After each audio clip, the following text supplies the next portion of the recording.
I've gone on a lot of solo trips, so I know a thing or two on how to plan them and how to make your solo trip the best trip of your life.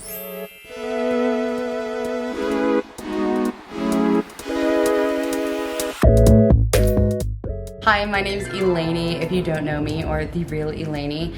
And last year I started my journey going on solo trips to new countries I've never been to by myself. Today's video is going to be all about learning and planning in 10 steps your most perfect solo trip. When I decide I'm ready for my next trip, I try to give myself around 3 months to prep and plan and research everything for my trip.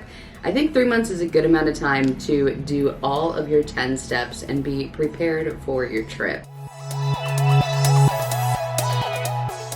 So step number 1 is finding out when you're gonna go. Usually we do know when we go on trips. We have dates locked down because a holiday is around the corner. Our boss is giving us this amount of time off.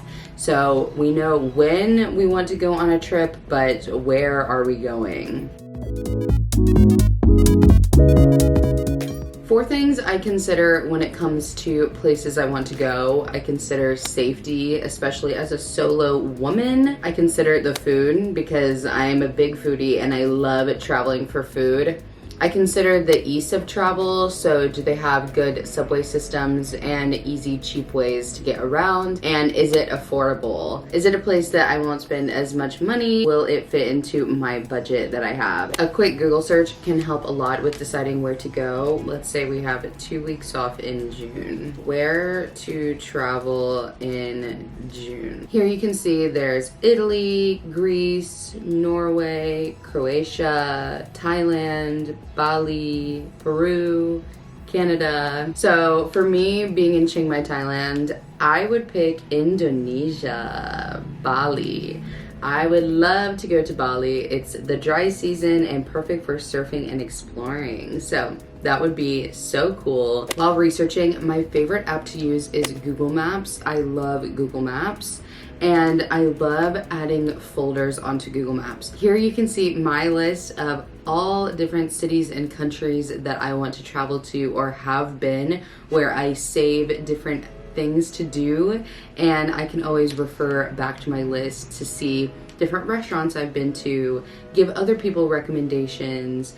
I can remember where I want to go when I decide to travel to that place. So in your Google Maps, creating folders for each city that you're going to is a game changer. To do research, I like to use YouTube, Instagram, and TikTok. I like to watch reels and short form, long form videos to learn what to do, what to see, and what to eat. Let's say I'm going to Tokyo. So I will search what to do in Tokyo. And I will watch tons of different videos, especially Tokyo being one of the most popular travel destinations in the world right now. There is so much information that you can find on Tokyo. So that is something that I would do. You have 3 months, so I would spend the next 2 months researching where you're going. Make sure you save anything that you want to see in the Google Maps folder. There are a lot more specific things to research, so let's get started with those. Step number 3 would be to research flights. So we definitely want to understand what the average cost of a flight would be first. I'm not going to just take the airline's word for it, especially right now when we're in a oil crisis. Average flight from Chiang Mai to Bali round trip. So here we can see that it typically costs between $183 and $340. When I see this range, it helps me understand how much I should actually spend on my flight. The lower end is around $183 US. So if it's below $250, don't gamble and try and wait for it to go lower. Just buy it. A tip for buying hotels is wait until you buy your flights. You could be going to multiple cities and you may have not decided that until you buy your flights. So once your flights are booked and your itinerary is set, then you can buy your hotels. When it comes to hotels, I recommend staying somewhere safe and somewhere convenient. Next to a subway station, next to restaurants, next to shopping, things that you want to do, you want to be around that area. You have to stay in a hotel that works with your budget, but this isn't a place that I would skimp, especially if you're a woman by yourself. Make sure you put your safety first. Now that you know where you'll be every day, you can also book any excursions or classes or guides that you want to book. Give yourself a little bit of time to research everything and then go ahead and do booking between 4 to 6 weeks before your trip. So we need to research laws and social norms. Is the country you're going to have a dress code? Is there any way that you need to act when you're there? Each country is so different. These are things that you need to look up. Some countries are more religious than others. Some bow. A lot of countries in Asia bow instead of using handshakes. So that's something that you would want to know about and maybe practice before you get there. In a lot of countries, you cannot jaywalk. So make sure you're looking up laws and know what to do when you're there. Some places are more strict than others. Some places are going to be very different from what you're used to. So make sure you're prepared. When it comes to the language barrier, at the very, very least, I recommend that you research how to say hello and how to say thank you in their language. If you order all of your food in English and then say thank you in their language, I promise it will make a huge difference and they'll be very grateful. Another thing we have to research is apps and currency. So are there apps that they use that will make your life a little bit easier? In Korea, they use Neighbor Maps, which is a lot easier to use than Google Maps or Apple Maps because it's specific for Korea. There's so many different apps or things that could be helpful for you in each country. In countries like Vietnam and Thailand, you will use Grab. Grab is how you get cars and motorbikes to take as taxis because we don't really have a metro system. We do in Bangkok, but in Chiang Mai, you gotta learn how to use Grab. When I went to Taiwan, they had their own app for their subway system. It makes it a lot easier when you use their apps that they program themselves. When it comes to money, I usually just use my debit card and pull out cash at the ATM. A lot of places you can use your card, but there are a lot of small mom and pop shops that you might want to go to, or a market, something like that, where you want a little bit of cash. Rides from the airport really just depend on what country you're going to. Most countries have a train that's attached to the airport that you just take into the inner city. It was so easy to use the one in Taiwan. Opposite of that is like going to Vietnam and you need to use a Grab to get to your hotel. So it would be like using an Uber in America. You go to the rideshare area and call a Grab and they come and get you. So you know what you're doing, you know where you're going, you know how you're getting there, you know how you're paying, you know so much before your trip, but now is safety.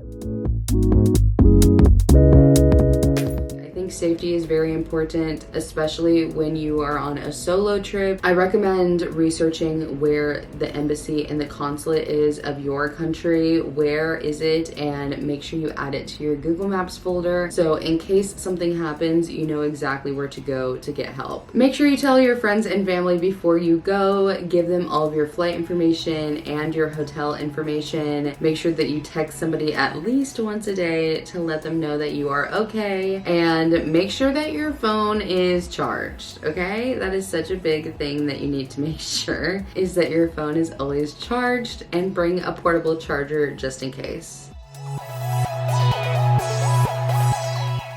I am not somebody that likes to make an itinerary hour by hour at all. Not my style. I don't like doing that. But I do like having a rough idea of maybe what I'm going to do each day. But to do this, my best tip is to split things up in neighborhoods. So let's use Tokyo as an example. Spend one day in Shibuya, one day in Ginza, and one day in Asakusa. There are so many things to do in Ginza alone. You probably will not get through it in one 1 day. So any extra days you have can be spent going back into the places that you really enjoyed. But at least you get to spend a full day in each neighborhood, learn more about it, see things you want to see, and not miss out on anything that you had planned.